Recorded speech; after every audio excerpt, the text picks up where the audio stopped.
थोड्याच वेळात उद्धव ठाकरे यांची वादळी मुलाखत. संजय राऊत यांनी उद्धव ठाकरेंची घेतलेली मुलाखत पुढारी न्यूजवर 7:50 मिनिटांनी पाहता येणार. मुलाखतीतून ठाकरेंचा सत्ताधाऱ्यांवर चौफेर हल्लाबोल.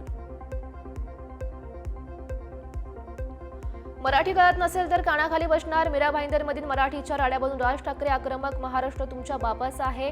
माज घेऊन जर कोणी अंगावर आलं तर त्याला ठेचा. राज ठाकरे यांचं आवाहन. मराठी भाषेसोबत अजिबात तडजोड करणार नाही. आमच्यावर हिंदी सक्ती कराल तर हिंदी नाही बोलणार. राज ठाकरे यांचा इशारा. मुंबईत कुठेही जा, समोरच्याला मराठी बोलायला भाग पाडा. राज ठाकरे यांचं कार्यकर्त्यांना आवाहन. कुणाच्या दबावाखाली फडणवीस हिंदी सक्ती करतायत? हिंदी सक्तीसाठी मुख्यमंत्री इतके का पेटले आहेत? राज ठाकरे यांचा मुख्यमंत्री फडणवीस यांना सवाल. हिंदी सक्ती केली तर फक्त दुकानं नाही तर शाळाही बंद करणार. हिंदी सक्तीच्या मुद्द्यावरून राज ठाकरे यांचा सरकारला इशारा. मराठी भाषा 3000 वर्ष जुनी भाषा आहे. तिच्या आड येणाऱ्यांना आम्ही माफ करणार नाही. राज ठाकरे यांचा इशारा. दुबे को मुंबई के समंदर में डुबो डुबो के मारेंगे. मनसे अध्यक्ष राज ठाकरे यांचा खासदार निशिकांत दुबे यांना इशारा. दुबेंच्या टीकेला राज ठाकरे यांचं प्रत्युत्तर. मुंबई गुजरातला देण्याचा डाव. राज ठाकरे यांचा आरोप. मीरा भाईंदर ते पालघर पर्यंतचा पट्टा गुजरातला जोडण्याचे खटाटोप. राज ठाकरे यांचा दावा. मराठीसाठी आम्ही एकत्र आलोय आणि राहू. राज ठाकरे यांच्या युतीबाबत उद्धव ठाकरे यांचा पुनरुच्चार. विधानसभा अध्यक्ष राहुल नार्वेकरांचा हाणामारीच्या राड्याबाबत विधानसभेमध्ये निवेदन. विधान भवनात झालेला राडा अतिशय गंभीर असून देशमुख टकले यांच्यावर विशेषाधिकार भंग केल्याची कारवाई करणार असल्याची नार्वेकर यांची माहिती. विधानसभा हाणामारी प्रकरणी पडळकर आणि आव्हाड यांच्या कार्यकर्त्यांवर कारवाई. नितीन देशमुख आणि ऋषिकेश टकलेला 3 दिवसांची पोलीस कोठडी. विधान भवनातील राड्यावरून आमदार गोपीचंद पडळकर यांनी खेद केला व्यक्त. तर या प्रकरणात माझा काहीच संबंध नव्हता. मी विधानसभेत कधीच कुणाला आणत नाही. जितेंद्र आव्हाड यांचं स्पष्टीकरण. विधान भवनातील राड्यानंतर फडणवीस आक्रमक. आपल्या सगळ्यांवर टीका होतीये. सगळे आमदार माजले अशी जनतेची भावना. फडणवीस यांनी टोचले सर्व आमदारांचे कान. विधान भवनातील हाणामारी हा प्रकार अत्यंत वाईट आणि अक्षम्य. उपमुख्यमंत्री एकनाथ शिंदे यांचं वक्तव्य. या वास्तूंचं पावित्र्य राखलं गेलं पाहिजे. शिंदेंचं आवाहन. विधान भवन परिसरातील राड्यावरून काँग्रेसचे नेते बाळासाहेब थोरात यांची टीका. विधान भवनात 40 वर्ष आम्ही असं पाहिलं नाही. गुंड विधानसभेत येतात आणि मारहाण करतात. त्यांना संरक्षण दिलं जातं. थोरात यांची टीका. फालतूगिरी बाजूला ठेवून या लोकांनी विकास कामांवर जोर दिला पाहिजे. आव्हाड आणि पडळकर यांच्या कार्यकर्त्यांमध्ये झालेल्या वादावर उदयनराजे भोसले यांनी व्यक्त केलं आपलं मत. मला न बोलण्याच्या सूचना दिल्यानं मी गप्प. मी शांत आहे. याचा वेगळा अर्थ घेऊ नये. गोपीचंद पडळकर यांचं वक्तव्य. कुणीही धुतल्या तांदळासारखं नाही. पडळकर यांचा आव्हाड यांना टोला. आमदार जितेंद्र आव्हाड यांचे समर्थक विधान भवनाच्या गेटवर आंदोलन. 5ही हल्लेखोरांना अटक करण्याच्या मागणीसाठी शरद पवार यांच्या राष्ट्रवादीच्या कार्यकर्त्यांकडून आंदोलन. मराठा आरक्षणावर मुंबई हायकोर्टामध्ये सुनावणी. गेल्या अनेक दशकांपासून आरक्षणाचं घोंगडं भिजतच. प्रश्न कधी निकाली लागणार याकडे लक्ष. राज्याचे हिवाळी अधिवेशन 8 डिसेंबरपासून सुरू होणार. नागपूरमध्ये पार पडणार हिवाळी अधिवेशन. राज्यातील वरिष्ठ अधिकारी, राजकीय नेते हनी ट्रॅप प्रकरणी तपास यंत्रणा. नाशिकमध्ये एका पंचतारांकित हॉटेलमध्ये घडलेल्या प्रकाराची करणार चौकशी.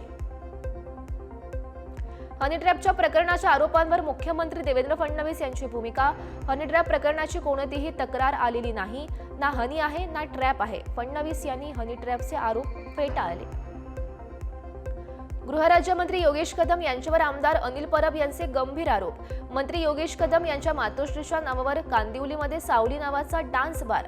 कदम यांचा आरोप. कदम यांच्या राजीनाम्याची परब यांची मागणी. अनिल परब यांच्या आरोपांवर गृहराज्यमंत्री योगेश कदम यांचं प्रत्युत्तर. मी योग्य वेळी माझी बाजू मांडेन. कदम यांचं स्पष्टीकरण. सातारा नगरपालिकेसाठी मनोमिलन झालं पाहिजे ही माझी इच्छा. पण सध्या शिवेंद्रराजे बिझी कारण ते मंत्री आहेत. खासदार उदयनराजे भोसले यांची मिश्कील प्रतिक्रिया. प्रवीण गायकवाड यांना काळा फासणारा आरोपी दीपक काटे रविवारी पत्रकार परिषद घेणार. संभाजी ब्रिगेडला माझ्यावर हल्ला करायचा असेल तर करू दे, मात्र पत्रकार परिषद घेणार, दीपक काटेचं वक्तव्य. मुंबईतील सर्व लोकल लवकरच एसी होणार, मुख्यमंत्री फडणवीस यांनी दिली आनंद वार्ता. रेल्वे मंत्री मुंबईमध्ये येऊन घोषणा करणार, सध्याचंच भाडं कायम ठेवण्यावर भर देणार.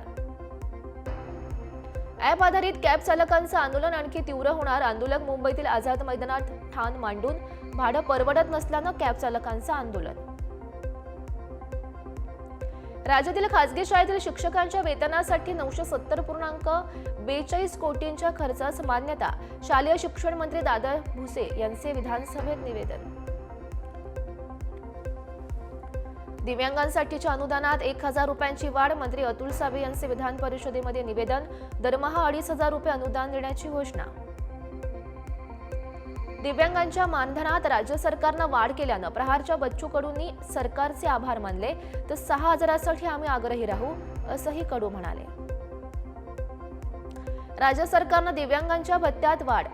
सरकारच्या निर्णयामुळे प्रहारच्या दिव्यांग आघाडीकडून जल्लोष. अकोल्यात प्रहार कार्यकर्त्यांनी केला जल्लोष. नागपूर जिल्ह्यात 30,000 लाडक्या बहिणींचे अर्ज बाद झाल्याची माहिती. अपात्र होणाऱ्या लाडक्या बहिणींची संख्या आणखी वाढण्याची शक्यता.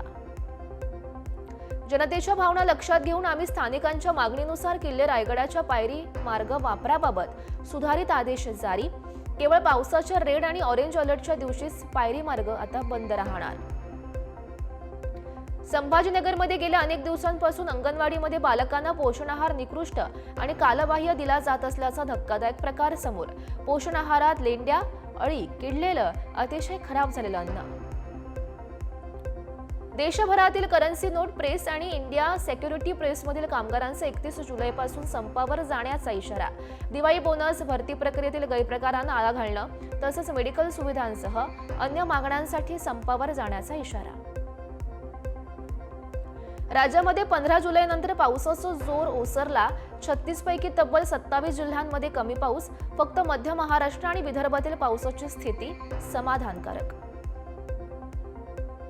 बंगालच्या उपसागरामध्ये कमी दाबाचा पट्टा निर्माण झाल्यानं कोकणात मुसळधार पाऊस पडण्याची शक्यता. हवामान खात्यानं वर्तवला अंदाज. मराठवाड्यातील अनेक जिल्ह्यांना पावसानं जोडपलं. शेतकऱ्यांचं मोठं नुकसान, तर आजही काही जिल्ह्यात पावसाचं अलर्ट. सातारा शहराला पाणी पुरवठा करणारं कास धरण पूर्ण क्षमतेनं भरलं. धरण भरल्यामुळे उदयनराजे भोसले यांच्या उपस्थितीत तलावाचे महिला नगरसेवकांनी केलं ओटी भरणं. नाशिकच्या मनमाडजवळ असलेल्या अंकाई किल्ला हिरवाईनं नटला. निसर्ग सौंदर्याचा आनंद घेण्यासाठी ट्रेकर आणि पर्यटकांची मोठी गर्दी. नांदेडचं तीर्थक्षेत्र माहूरगडानं हिरवागार शालू नेसला. माहूरगडावर पर्यटकांची गर्दी. ऐतिहासिक रामगड किल्ला, रेणुका देवी माता मंदिर परिसर आणि वजरा इथला धबधबा पर्यटकांचा आकर्षणाचा केंद्रबिंदू. जालन्यामध्ये पुरामुळे नारोळा येथील नदीवरचा पूल खचला. वाहन चालकांना वाहन चालवताना नाहक त्रास सहन करावा लागत असल्याची माहिती. बीड शहरातून आणखी एक मारहाणीचा धक्कादायक व्हिडिओ समोर. 3 ते 4 जणांकडून एकाला बेदम मारहाण. मारहाण करणाऱ्यांमध्ये फरार कुख्यात आरोपींचा समावेश. अकोल्यामध्ये राडा करणाऱ्यांना पोलिसांनी घडवली अद्दल. गुंडांची पोलिसांनी परिसरामध्ये काढली धिंड. काल 2 गटात पूर्व वैमनस्यातून झाला होता राडा. बोगस पीक विमा काढल्यास आधार कार्ड ब्लॅकलिस्टमध्ये टाकणार. बोगस विमा रोखण्यासाठी कृषी विभागाचं पाऊल. कर्नाटक महाराष्ट्र सीमावाद अद्यापही प्रलंबित असल्यानं नागरिकांची तीव्र नाराजी. बेळगावमधील 865 मराठी भाषिक गावांचा महाराष्ट्रामध्ये समावेश का करून घेत नाही? भाजप नेते संग्रामसिंग कुपेकर यांचा सवाल. मंत्री हसन मुश्रीफ यांच्या मतदारसंघात असलेल्या कागलमधील भाकवे गावात कर्नाटकामध्ये जाण्याचा इशारा. भाकवे जिल्हा परिषद मतदारसंघ करण्याची मागणी. सिद्धनिर्लित गावाचा उल्लेख केल्यामुळे संताप. माझा एन्काउंटर करा पण न्याय द्या. ज्ञानेश्वरी मुंडेंचा मुख्यमंत्र्यांना इशारा. महादेव मुंडे हत्या प्रकरणात न्याय मिळावा म्हणून ज्ञानेश्वरी मुंडे यांची धडपड. आम्हाला न्याय मिळाला नाही तर पोलीस अधीक्षक कार्यालयासमोर आत्मदहन करू. बापू आंधळे खून प्रकरणातील आरोपी महादेव गीते यांच्या पत्नीचा इशारा. प्लास्टिक फुलं भारतीय बाजारपेठेतून हद्दपार करावी. शेतकरी वर्गात उमटू लागलाय सूर. प्लास्टिक फुलावर बंदी घालणं गरजेचं, मावळमधील शेतकऱ्यांची मागणी. शुद्ध पिण्याचं पाणी मिळत नसल्यानं धुळ्याच्या कापडणे गावकऱ्यांचं पाण्याच्या टाकीवर चढून आंदोलन. ग्रामपंचायत विभाग कानाडोळा करत असल्यानं गावकऱ्यांचं आंदोलन करण्याचा पवित्रा. कोल्हापूरमधील कळे ते गगनबावडा महामार्गाची दुरावस्था. वैतागलेल्या तरुणाकडून अनोख्या पद्धतीनं निषेध. तरुण चिखलमय खड्ड्यात झोपला. गडचिरोली जिल्ह्यातील अतिदुर्गम भागात आजही पाण्यातूनच रस्ता ओलांडण्याची वेळ. जिल्ह्यातील बहुतेक गावांमध्ये आजही पक्के रस्ते नाहीत. नदी नाले ओलांडत करावा लागतोय प्रवास. संभाजीनगरच्या राजनगर भागात रस्ते नसल्यानं अंत्ययात्रा रुळावरून घेऊन जाण्याची वेळ. रस्ता बनवण्याची नागरिकांची अनेक वर्षांपासून मागणी, मात्र प्रशासनाचं दुर्लक्ष. मंचर भीमाशंकर आणि राजगुरुनगर भीमाशंकर दोन्ही रस्ते खड्डेमय. रस्त्यामध्ये खड्डे की खड्ड्यांमध्ये रस्ता अशी भीषण अवस्था. भाविक पर्यटक स्थानिकांना जीव मुठीत धरून करावा लागतोय प्रवास. नाशिकच्या नांदगाव शहरातील एका शालेय विद्यार्थ्यांसाठी शालेय पोषण आहारात शिजवताना फुटला कुकर. आहार शिजवणाऱ्या 2 महिला जखमी. रत्नागिरीच्या निवळी येथे तुटलेल्या विद्युत तारेचा स्पर्श झाल्यानं दोघांचा मृत्यू. महावितरणाच्या हलगर्जीपणामुळे दोघांचा बळी गेल्याचा गावकऱ्यांचा आरोप. छत्रपती संभाजीनगर ते जळगाव राष्ट्रीय महामार्गावर आळंद गावाजवळ भीषण अपघात. सताळा गावाकडे वळण घेणाऱ्या मोटारसायकलला ट्रकची धडक. अपघातात 3घांचा जागीच मृत्यू. चंद्रपूरच्या सिंदेवाही तालुक्यात वीज पडून एका महिलेचा मृत्यू. 3घे गंभीर जखमी. जखमींवर उपचार सुरू. डान्स क्लास न लावल्याच्या रागातून 19 वर्षीय मुलीची आत्महत्या. नाशिकच्या मखमलाबाद परिसरामध्ये घडली घटना. बारामतीमध्ये बँकेच्या प्रबंधकाची बँकेतच गळफास घेऊन आत्महत्या. बँकेच्या कामाच्या अतिरिक्त दबावाला कंटाळून आत्महत्या केल्याची माहिती. भंडाऱ्यात बालकाची 70,000 रुपयात विक्री केल्याची धक्कादायक बाब समोर. अवैध दत्तक प्रकरणात 7 जणांवर गुन्हा दाखल. बालक बाल कल्याण समितीच्या ताब्यात.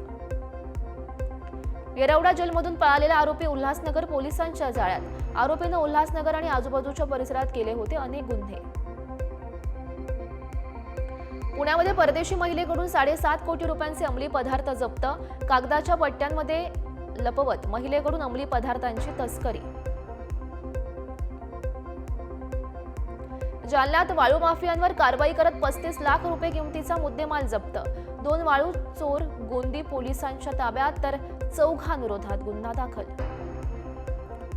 अंबरनाथमध्ये 4चाकी वाहनांच्या बोनेटमध्ये आढळला 5 फूट लांब कोबरा जातीचा विषारी साप. सर्पमित्रांच्या सहाय्यानं सापाला सोडण्यात आला नैसर्गिक अधिवासात.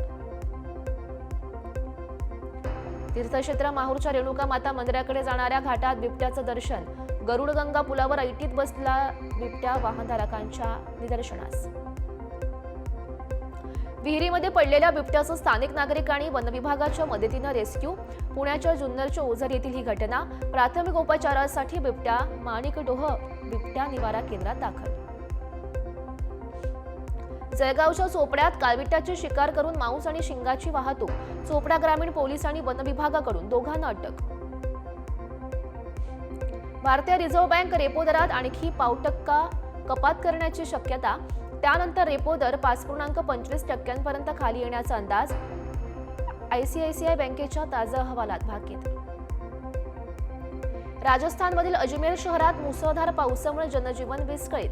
शहरातील स्मार्ट सिटी परिसरासह अनेक रस्ते पाण्याखाली गेले असून घरांमध्ये शिरलं पाणी. प्रयागराजमध्ये झालेल्या मुसळधार पावसामुळे यमुना आणि गंगा नद्यांच्या पाणी पातळीमध्ये लक्षणीय वाढ. नदीकाठच्या घरांमध्ये आणि सखल भागांमध्ये शिरलं पाणी. नागरिकांना सतर्क राहण्याचा इशारा. हिमाचल प्रदेशात मुसळधार पावसामुळे 106 जणांचा मृत्यू तर पूरस्थितीमुळे 818 कोटी रुपयांचं नुकसान. बिहारमधील नालंदा जिल्ह्यात वीज कोसळून 20 जणांचा मृत्यू. दिल्ली एनसीआरमध्ये पावसाच्या संततधारेमुळे विमानसेवा सुद्धा विस्कळीत. हरियाणातील शिकोहपूर येथील जमीन व्यवहाराशी संबंधित मनी लॉन्ड्रिंग प्रकरणात ईडीनं रॉबर्ट वड्रा यांच्या विरोधात दाखल केलं आरोपपत्र. त्यांच्यासोबतच इतर अनेक लोक आणि कंपन्यांचा नावांचाही त्यात समावेश. छत्तीसगडमधील बहुचर्चित मद्य घोटाळा प्रकरणात माजी मुख्यमंत्री आणि काँग्रेस नेते भूपेश बघेल यांचे पुत्र चैतन्य बघेल यांना ईडीनं केली अटक. तसंच ईडीकडून बघेल कुटुंबियांच्या भिलाई येथील निवासस्थानी छापेमारी. बिहारमध्ये हिंसक गुन्ह्यांमध्ये मोठी वाढ. पावसाळ्यापूर्वी शेतकऱ्यांकडे काम नसतं म्हणून हत्या वाढल्या आहेत. बिहारचे अतिरिक्त पोलीस महासंचालक कुंदन कृष्णन यांचं विचित्र विधान. देशभरातून उठली टीकेची झोड.